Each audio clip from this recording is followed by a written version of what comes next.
yingisa mangwa ipfumala timhondzo hi ku rhumisa. Muyingiseri Dr Studios hi ku tisela nkateko wo endla vunavetisi eka Facebook page na le ka YouTube channel ya vona.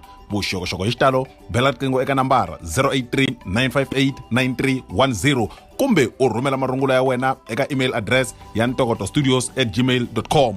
N'wana mani vutlhari bya mhangela hi ku buta.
Riperi na ku amukela hi le ka G1 Soli Makamu channel leyi nga number 1 misava hinkwayo hi ku mitisela swilo swa xiyimo xa le henhla hi leswi swin'wanyana swilo swa xiyimo xa le henhla emadyambyini ya siku ra namuntlha hi mitisela ka swona i nongonoko wo hlawuleka ku ri ra vumbirhi ra kahle hi karhi hi kombela ku lavisiwa tatana Gezani Lawrence Vukanyi Maluleke lava va nga tswaleliwa a Jilongo va nga suka va famba va ya Joni ku kuma vuxokoxoko hi xitalo swa ku va tswaliwe kwihi njhani va fambisi ku yini a hi tweni va ndyangu. Mina mijaji Sorisa Mavasa hi mina mhana Lawrence i n'wana loyi a nga tswaleliwa ka Jilongo. Se n'wana loyiwani i sukini tanihi munhu loyi a nga ya ku tirheni a vuya a ya ku tirheni a vuya a gcina a nga ha vuyangi. Swi na malembe mo hlaya a nge se vuya. Hi swin'wanyani leswi swi endlaka ku ri swi hi vavisa na vamakwenu. Hi mina mijaji mhana yena. Vito hi mina Chester Maluleke bebulwa ka Jilongo ni last born ya mhani mijaji N'wahlengani na Hassan Maluleke. So first born ya mhana mina i Lawrence loko nga yena la endlaku hi va na interview leyiwani ku landzela Maxon ku landzela Foster ivi ku landza mina. loko a ta famba ro hetelela loko a suka u sukile a vulini rito ro ri wa vuya i ya ku beni ka mukhukhu lowu a nga na wona wa vuya futhi hala kaya u hetelelini a nga ha vuyangi ku fikela nyamuntlha sweswi ni vulavulaka. firstborn ya mhana mina Lawrence i munhu loyi a nga xambela a Joni ku fana na vafana van'wana na van'wana va ya Joni. I munhu loyi a famba a vuya a hi swi toloveleni ku hi nkarhi wa so ta vuya, mara hi lembe ra 1999 loko a tlhela a nga ha vuyangi again ku n'wi vona hi lembe ra 1999. Mara a ku ri na vanhu lava a va vula ku ta ku ri Lawrence hi n'wi vonini swikwihi, mara a va vula tindhawu to hambanahambana. N'wana ta mi byela ku hi n'wi voni Thembisa, hi n'wi voni Germiston, hi n'wi voni swikwihi. So a hi nga koti na ku swi landzelelisa hi mhaka ku ta ku ri a ha ri vana, mara sweswi se hi nga kula hi zama hi tindlela hinkwato ku n'wi lava matlhelo hinkwawo. Mhaka leyi mi nga yi endlaka i ku tihlanganisa na hina kumbexani na ndyangu wa ka Maluleke loku nga ri hina va G1 Makamu channel, kumbe mi byela vona tatana Gezani Lawrence Vukanyi Maluleke leswaku ri ve le ku lavekeni i mhaka ya serious. Mi va twini mhani, ve le ku tweni ka ku vava, boti na vona ve le ku tweni ka ku vava, na man'wanyana maxaka lama nga ri ku kona eka show leyiwani hi mhaka ya ku a hi nga ta famba hi teka vanhu hinkwavo. So hi kombela ku ri mi endla mhaka ya serious, n'wina mi nga va vona mi fona ku nga vi ku ri leswa swa ku huwa, a hi mhaka yo huwa leyi. Xin'wana xi endla ku ta ku ri swi hi tikela ku swi landzelelisa a ku ri mhaka ku ri hi 99 a ku ri hava swa ti-cellphone swi ta va kona endzhaku ka nkarhi, so swi endla ku swi hi tikela ku landzelelisa. So mara sweswi loko ri ku ri ku na loyi a nga va ku a n'wi tiva ku a nga va a ri kwini kumbe a n'wi vona, a nga hi fowunela a hi hlamuseta hi ta ringesa ku ya hi tshame siku rin'wana hi advertiser hi swi tivisa ka Facebook ku ri hi lavana na yena Lawrence. Un'wana a ku ri u n'wi vonini a swikwihi, ni vini ya ndhawu leyi a nga ni byela yona ku u n'wi voni kona, hi fika hi n'wi lava hi nga n'wi kumi. Mara endzhaku ka nkarhi misa luya u byele ku ta ku yena u tibulela a nga swi hleketangi ku ta ku ri ni nga va ni ri serious. So a ni ta kombela ku ri na le ka van'wani issue ya so a hi mhaka yo huwa hi yona, a hi mhaka yo u nga huwa hi yona u byela munhu ku u n'wi voni swikwihi ku ri hina hi le ku n'wi laveni hi va hi ri serious. So hi kombela ku ta ku ri ku ri umba mi n'wi vonini swa mampela kumbe ma n'wi vona kumbe ma n'wi tiva ku u kumeka kwihi, mi nga hi fowunela ka tinambara teti hi nga ta va nga ti tsala kwala ka screen, mi nga hi hlanganisa ka tona. Ku nyamalala ka yena Lawrence Maluleke swi ni vavisa tanihi n'wana loyi a vatswaliwe hi va ri mune, na yena a nyamalalela kwele Joni a nga vuyi, no la n'wi landzaku na yena a ya fela kwele a vuya a nga ha ri munhu loyi a ni hanyelaku. I swilo leswi ni vavisaka lero ri hambiloko ni ri nexe a ni swi koti ku tikhongotela, ni twa swi vava hi ku va ni lahlekerini vanhu lava ku yona kwele Joni. Se a ni vula ku nga ku Xikwembu xi nga ni siza mani loko a ri kona a vuyi ni ta n'wi vona. Loko hi ginana last time hi 99 a ku ri munhu loyi a ti nwela ku byala a ti dzahela na fole, mara se ku hundzi malembe mo tala la xikarhi a hi swi tivi ku ta ku ri wa ha ri munhu wa byala kumbe se mungheni wa kereke. Se mi nga kuma ku hi va hi kha hi n'wi lava byaleni, hi kha hi n'wi lava ndhawini ya wrong, yena se a kha a swekela vanhu titiya. So mara hi ngheni a ri munhu loyi a nwa byala a ti dzahela fole. U dume ngopfu ku ri hi yena nickname ya ku ri ya yena Vukanyi, hi yena Lawrence Gezani Vukanyi Maluleke. A ni kombela leswaku ri loko u kha u ni twa na loko ku ri ku u kha u ni vona, a ni kombela ku ri swilo leswi u swi tekela nhlokweni u vuya, kumbe loko wena i swi kota i va na ku swi haxa kumbe ka va lava tirediya kumbe ka va lava ti-TV hi ta swi vona ku ri na va lava ku vonaku loko ku ri ku u ri kona. U nga endla timhaka ta ku ri va hi tivisa ku Lawrence lomu vulavulaka hi yena hi loyiwani, hi kuma veriveri loko se mina ma kha ma fika ka mina mhana wena ni zini ni twa ku ri wena u le Pitori.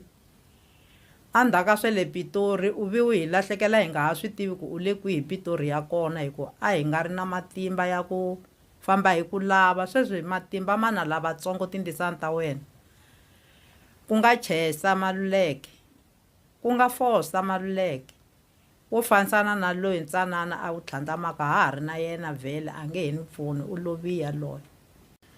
Hi fikisa sweswo emakumu ka nongonoko wa hina wa hi kombela ku lavisiwa. Hi kombela n'wina mi nga ta tshuka mi voni tatana Gezani Lawrence Vukanyi i nickname Maluleke mi hi byela, mi nga byela mina tanihi murhangeri wa channel ya G1 Makamu, mi nga byela Boti Chester, mi nga byela mhana vona, mi nga byela Boti Foster, kumbe xani mi byela na vona hi voxe hi n'wina. Inkomu.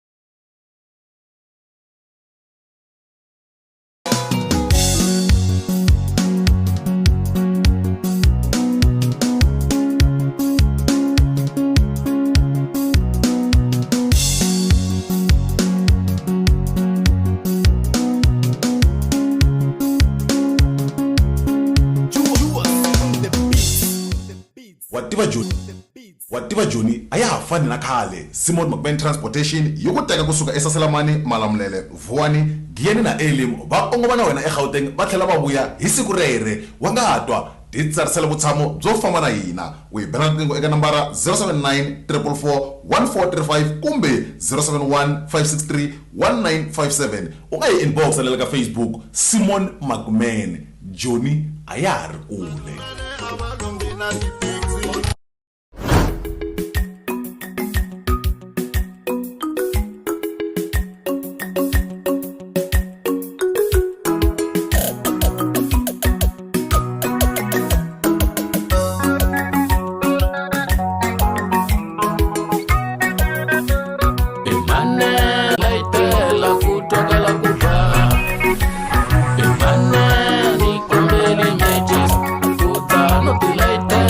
Kutoka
ku tshama ku ri Christmas. Wanuna wa straight a nge tsandzeki ku hlanganyetela rirhandzu mbilwini a ri khemba ri pfurha. Ku twakala ku fa moya se wu pepesela na wasati wa straight a nga kotwi wa gingirika u gingirekela ku swekela no.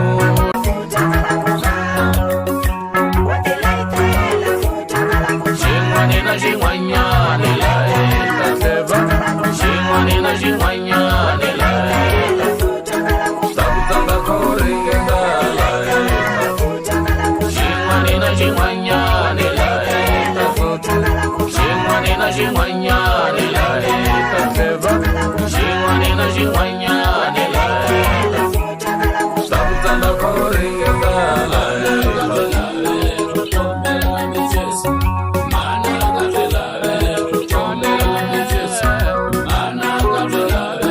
Xin'wanyana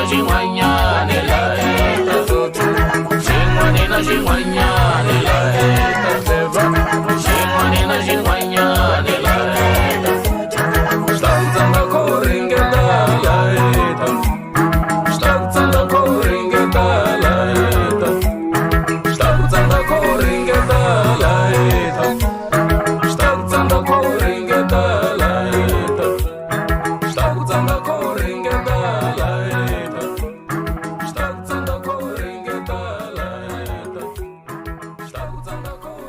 wa tiva Joni a ya ha fani na khale. Simon McMahon Transportation yi ku teka kusuka eSaselamani, Maluleke, Vukanyi, Gezani na Elim va ongova na wena eGauteng va tlhela va vuya hi siku rere. Wa nga ha twa titsarisela vutshamo byo famba na hina. U hi bela riqingho eka nambara 079 444 1435 kumbe 071 563 1957. U nga hi inbox le ka Facebook Simon McMahon. Joni a ya ha ri kule.